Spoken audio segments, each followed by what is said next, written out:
Thank you very much, fellow Kenyans. I'm Babu. I'm Member of Parliament for Embakasi's constituency. Today I want to talk about the reason why I will vote no for the finance bill that is coming up for the third reading stage. Number one, I would like to talk about economics and generally dissect this finance bill and whether it is good for Kenyans or not. And the simple conclusion is that this finance bill is very hazardous, very unhealthy, very depressing, very traumatizing for Kenyans, and therefore Kenyans must never accept it. And basically I want to advise Ruto, William Ruto, that if you must lie, then you must lie like a priest. How does a priest lie? There was a priest who was crossing a border, accompanied by another lady. This lady carried something that she ought to have declared at the border. Then the lady requested the priest that if the priest could carry what the lady had so that they could cross over, because the priest was a frequent or rather a regular traveler. So the lady took what she had, put in the priest's pocket. Upon reaching where they were supposed to declare whatever they had, the security officer asked the priest, "Bwana priest, what do you have to declare?" The priest said, "From my belt upwards, I have nothing to declare." Then the security officer asked the priest, "What about from your belt downwards?" The priest said that from my belt downwards, I have something precious to ladies. Then basically the security officer smiled and let the priest pass. So I want to advise Ruto, if you must lie, lie like a priest. Number one, I want to discuss or rather base my argument on economics and what we call the macroeconomic fundamentals. Number two, I will talk about whether this finance bill will give us more revenue or not. And number three, I want to talk about absorption. And in absorption, as used in economics, absorption equals to government expenditure plus consumption plus private investment. So generally, I want to advise Ruto, William Ruto, because seemingly is being advised by people who have lost their minds. In simple words, people who are mad. Because a nation is not run like a kiosk. A nation is not run like a toilet. Back to economics. What did the government want to achieve by this finance bill? We find that by the introduction of many taxes, or rather increasing taxes, literally means that the government will not collect the required amount of money. Why? Because if you increase taxes in a nation, you reduce the aggregate demand. If you reduce the aggregate demand, you reduce consumption of those goods and services. The moment you reduce the consumption of goods and services in a nation, then it means that people will not buy. People will look for alternatives. Kenya, as things are, we consume over 80% of imported goods, ranging from toothpick to eggs, to tissue papers, to motor vehicles, to clothing. Basically, we consume over 80% of imported goods. And I will come there after a few minutes when I talk about absorption and how Mexico managed to get out of, to constrain absorption. So if we talk about the issue of housing, the government has decided to tax employers and employees. They said that they reduced it to 1.5%. What does this have? What is the net result? What are the consequences of the introduction of the 1.5% tax on housing? Number one, the government should never concentrate on private goods. Private goods are goods like housing, construction of houses. They should just create an enabling environment for them, for people to build their own houses. First, houses, lack of houses is never a problem in Kenya. It is not one of the major challenges Kenyans are facing. Kenyans have different challenges ranging from unemployment to matter school fee to high cost of living and others. Number two, the government should focus on public goods like the construction of roads, proper infrastructure. The government should also focus on merit goods. And merit goods are goods like education and health. So private goods should never be concentrated on. What should the government do? The government should create an enabling environment for people to construct their own houses. If there is any land lying fallow, and this land has electricity, this land has water, this land has proper road networks, then the government should ensure that they reduce the cost of land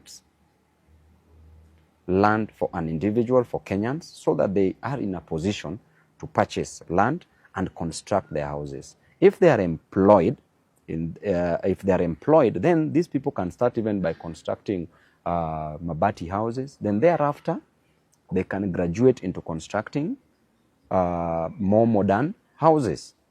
Number two, to solve this issue of housing, the government must be in a position to develop proper infrastructure system in Kenya, develop proper roads, introduce the idea of the electric train. If you bring up the idea of the electric train, then a person in Naivasha can come to Nairobi within 10 minutes, work and go back to Naivasha. People in Kiambu can come to Nairobi within 5 minutes. People in Nakuru, people in Kisumu, people in Kajiado, they can easily come to Nairobi, work and go back. So houses should never be a main problem. And the government should not punish people for being employed. Already you are punishing people for not giving them jobs. You should not punish people for being employed by deducting their income, which is 1.5%. So the issue of housing, number one, will lead to more slums sprouting. How does this happen? It happens when people will know that if there are houses being provided in urban centers, then they will move from rural areas to the urban areas. And this will create what we call a dual economy. Dual economy means that there will be a rural economy and an urban economy. So this is very detrimental to our nation, because the people in the rural will be extremely poor, and in urban areas where people will be migrating from the rural areas to urban areas, it means that people in urban areas will be so many, there will be no jobs, there will be high level of crime in urban areas. If you want to finish a slum like Kibra or Soweto in Embakasi's constituency, most slums will come up because people will think that houses are being given to them. So that alone is going to mess this nation. Number two, introduction of this tax on employees for the housing, affordable housing on employees. What does this mean? It means that employees will cease employing people. Why? Because they will not want to employ more people so that they pay more to the government as they are taxed. So it means that there will be an introduction of capital, the machines, to do the work that's supposed to be done by human beings. So this introduction of the affordable housing will also lead to unemployment. So if you ask me about housing, it is a balderdash, pure nonsensical. It is something that does not add value to our nation. Just create an enabling environment, let people build their own houses. Number two, on the issue of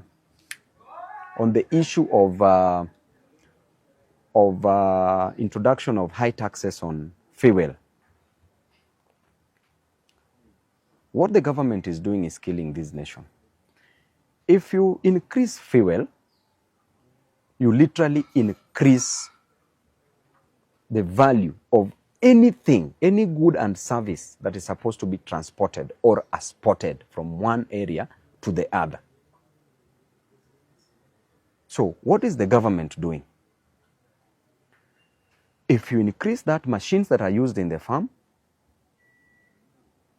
are using fuel, therefore the cost of production will be high, the cost of manufacturing will be high, agricultural produce, their cost will be high because they must be transported from one area to the other. The seedlings are transported from one area to the other. Even fertilizer is transported from one area to the other. Therefore, their cost will go up automatically. Therefore, you're even killing the agriculture industry, the production, or rather the manufacturing industry. You are killing all these industries. Now, what will happen? People will stop using their cars. People will start using alternative ways like walking to work. Some will start pulling their cars. Some will use bicycles, motorcycles. Some will use matatus. And that, you can see what that is going to cause to Kenyans. Therefore, the government should literally stop the idea of increasing tax on fuel because it will lead to high cost of living. Instead, as I said, that Kenya, we depend on 80% of imported goods.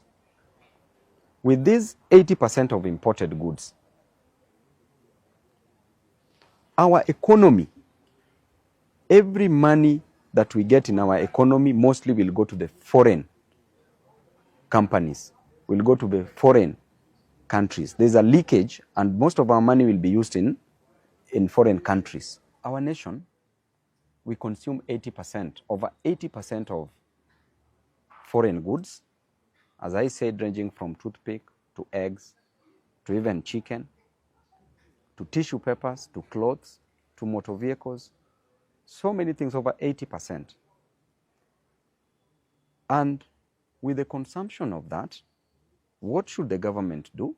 If we are now concentrating on consuming so many foreign goods, therefore the government should introduce what we call the mercantilism, the mercantile system or mercantilism, which is a form of economic nationalism.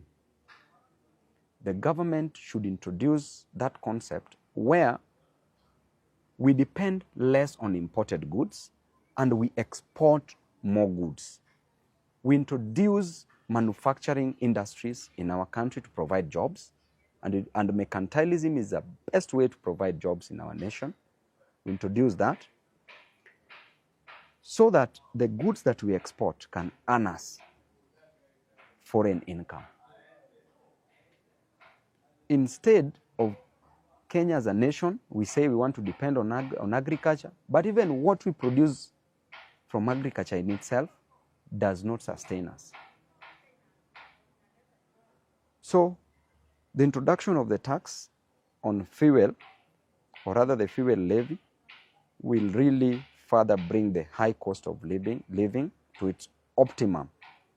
Kenyans are going to suffer. What is this government doing which is so wrong? Because at some point, somebody can think that they want to reduce absorption, but that is not the case. In the reduction of absorption, and absorption equals to consumption plus government expenditure plus private investment. When there was a big problem in Mexico, where Mexicans, or rather Mexico as a country, could not pay its debt, it resolved into constraining absorption and conversion of the debts. So many American companies were set up in Mexico, they were doing businesses in Mexico, and the money was leaking back to America. So what did the Mexicans do? They lowered absorption. They constrained absorption. And the businessmen from America who were in Mexico had to move from Mexico back to their countries. And the money was no longer leaking. The money was being spent into the Mexico economy. In our country, what is happening? We are doing the opposite. we are encouraging the foreign investment in our country. For example, look at the Absa Bank. Absa Bank registered 46 billion profit in its first quarter. By the end of the year, they shall have registered 200 billion, approximately 200 billion Kenya shillings as a profit. On the other hand, the government has decided to reduce the corporate income tax, which we call the CIT, abbreviated as CIT, from 35% to 30%, meaning that the government is losing 5%. So if we take 5% of 200 billion Kenya shillings, we get 1 billion. So the government is losing 1 billion from the corporate income tax and wants to tax the normal Kenyan and recover that 1 billion from an ordinary Kenyan, which does not make sense at all. So the government's intention is not to constrain absorption, is to kill Kenyans.